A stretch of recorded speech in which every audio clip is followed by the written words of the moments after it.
ان کے لب رنگی کی نچھاور۔ السلام علیکم ورحمۃ اللہ وبرکاتہ۔ دوستو، میں ہوں محمد عارف خان اور آپ دیکھ رہے ہیں ہمارا چینل اسلامک باتیں۔ دوستو، ویڈیو میں آگے بڑھنے سے پہلے میری آپ سب سے گزارش ہے کہ میرے چینل کو سبسکرائب کریں اور ساتھ ہی بنے بیل آئیکن کو پریس کر لیں تاکہ میں جب بھی ویڈیو اپلوڈ کروں اس کا نوٹیفیکیشن آپ تک پہنچ جائے، اور ویڈیو کو زیادہ سے زیادہ لائک اور شیئر کریں۔ کتاب المستظرف اور حجت اللہ علی العالمین اور تاریخ ابن عساکر میں ہے کہ حضور پاک صلی اللہ تعالیٰ علیہ وآلہ وسلم سے 1000 سال پہلے یمن کا بادشاہ طبع اول حمیری تھا۔ ایک مرتبہ وہ اپنی سلطنت کے دورے کو نکلا۔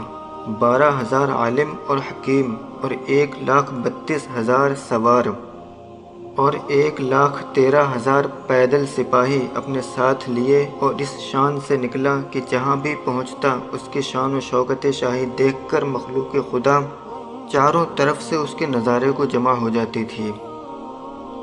یہ بادشاہ جب دورہ کرتا ہوا مکہ معظمہ پہنچا تو اہل مکہ سے کوئی اسے دیکھنے نہ آیا۔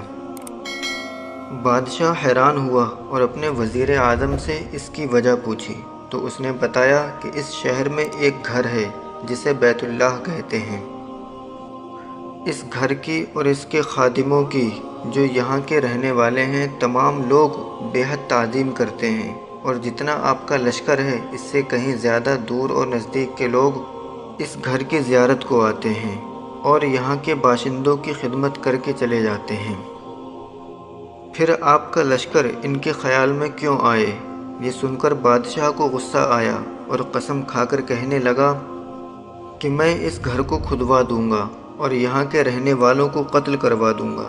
یہ کہنا تھا کہ بادشاہ کے ناک، منہ اور آنکھوں سے خون بہنا اور پیپ بہنا شروع ہو گیا، جو ایسا بدبودار تھا کہ اس کے پاس بیٹھنے کی بھی کسی کو طاقت نہ رہی۔ اس مرض کا علاج کیا گیا مگر کوئی فائدہ نہ ہوا۔ شام کے وقت بادشاہ کے ساتھی علماء میں سے ایک عالم ربانی تشریف لائے اور نبض دیکھ کر فرمایا، مرض آسمانی ہے اور علاج زمین کا ہو رہا ہے۔ اے بادشاہ، آپ نے اگر کوئی بری نیت کی ہے تو فوراً اس سے توبہ کیجیے۔ بادشاہ نے دل ہی دل میں بیت اللہ شریف اور خدام کعبہ کے متعلق اپنے ارادے سے توبہ کی۔ توبہ کرتے ہی اس کا وہ خون اور پیپ بہنا بند ہو گیا، اور پھر صحت کی خوشی میں اس نے بیت اللہ شریف کو ریشمی غلاف چڑھایا اور شہر کے ہر باشندے کو 7 اشرفی اور 7 ریشمی جوڑے نظر کیے۔ پھر یہاں سے چل کر جب مدینہ منورہ پہنچا تو ساتھی علماء نے، جو کتاب آسمانی کے عالم تھے، وہاں کی مٹی کو سونگھا اور کنکریوں کو دیکھا، اور نبی آخر الزماں کی ہجرت گاہ کی جو علامتیں انہوں نے پڑھی تھیں ان کے مطابق اس سرزمین کو پایا، تو آپس میں وعدہ کر لیا کہ ہم یہاں ہی مر جائیں گے مگر اس سرزمین کو چھوڑ کر نہیں جائیں گے۔ اگر ہماری قسمت نے یاوری کی تو کبھی نہ کبھی جب نبی آخر الزماں صلی اللہ علیہ وآلہ وسلم یہاں تشریف لائیں گے تو ہمیں بھی زیارت کا شرف حاصل ہو جائے گا، ورنہ ہماری قبروں پر تو ضرور ہی کبھی نہ کبھی ان کی جوتیوں کی مقدس خاک اڑ کر پڑ جائے گی، جو ہماری نجات کے لیے کافی ہے۔ یہ سن کر بادشاہ نے ان عالموں کے واسطے 400 مکان بنوائے اور اس بڑے عالم ربانی کے مکان کے پاس حضور صلی اللہ علیہ وآلہ وسلم کی خاطر ایک 2 منزلہ مکان تیار کرایا، اور وصیت کر دی کہ جب آپ تشریف لائیں تو یہ مکان آپ کی آرام گاہ ہوگی، اور ان 400 علماء کی کافی مالی امداد بھی کی اور کہا کہ تم ہمیشہ یہیں رہو۔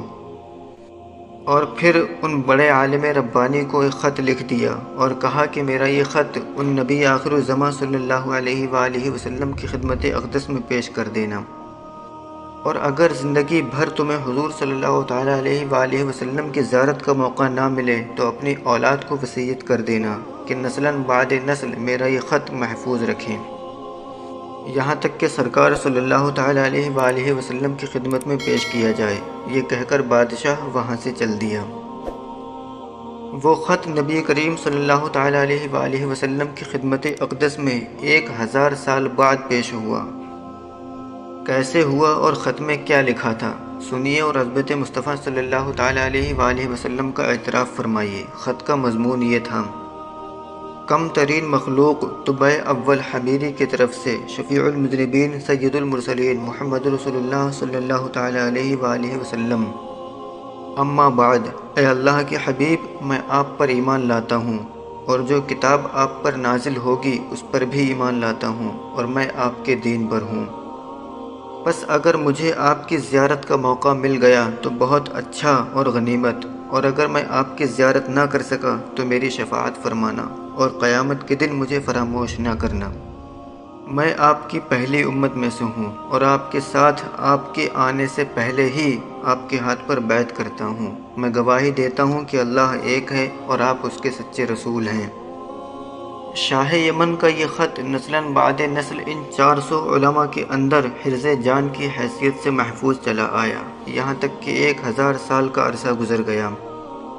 ان علماء کی اولاد اس کثرت سے بڑھی کہ مدینے کی آبادی میں کئی گنا اضافہ ہو گیا، اور یہ خط دست بدست مع وصیت کے اس بڑے عالم ربانی کی اولاد میں سے حضرت ابو ایوب انصاری رضی اللہ تعالیٰ عنہ کے پاس پہنچا، اور آپ نے وہ خط اپنے غلام خاص ابو لیلہ کی تحویل میں رکھا۔ اور جب حضور صلی اللہ تعالیٰ علیہ وآلہ وسلم مکہ معظمہ سے ہجرت فرما کر مدینہ منورہ پہنچے اور مدینہ منورہ کی الوداعی گھاٹی ثنیات کی گھاٹیوں سے آپ کی اونٹنی نمودار ہوئی، اور مدینہ کے خوش نصیب لوگ محبوب خدا کا استقبال کرنے کو جوق در جوق آ رہے تھے، اور کوئی اپنے مکانوں کو سجا رہا تھا تو کوئی گلیوں اور سڑکوں کو صاف کر رہا تھا، کوئی دعوت کا انتظام کر رہا تھا، اور سب یہی اصرار کر رہے تھے کہ حضور پاک صلی اللہ تعالیٰ علیہ وآلہ وسلم میرے گھر تشریف فرما ہوں۔ حضور صلی اللہ تعالیٰ علیہ وآلہ وسلم نے فرمایا کہ میری اونٹنی کی نکیل چھوڑ دو، جس گھر میں یہ ٹھہرے گی اور بیٹھ جائے گی وہی میری قیام گاہ ہوگی۔ چنانچہ جو 2 منزلہ مکان شاہ یمن طبع نے حضور کی خاطر بنوایا تھا وہ اس وقت حضرت ابو ایوب انصاری کی تحویل میں تھا۔ اسی میں حضور صلی اللہ تعالیٰ علیہ وآلہ وسلم کی اونٹنی جا کر ٹھہر گئی۔ لوگوں نے ابو لیلہ کو بھیجا کہ جاؤ حضور کو شاہ یمن کا خط دے آؤ۔ جب ابو لیلہ حاضر ہوا تو حضور نے اسے دیکھتے ہی فرمایا، تو ابو لیلہ ہے؟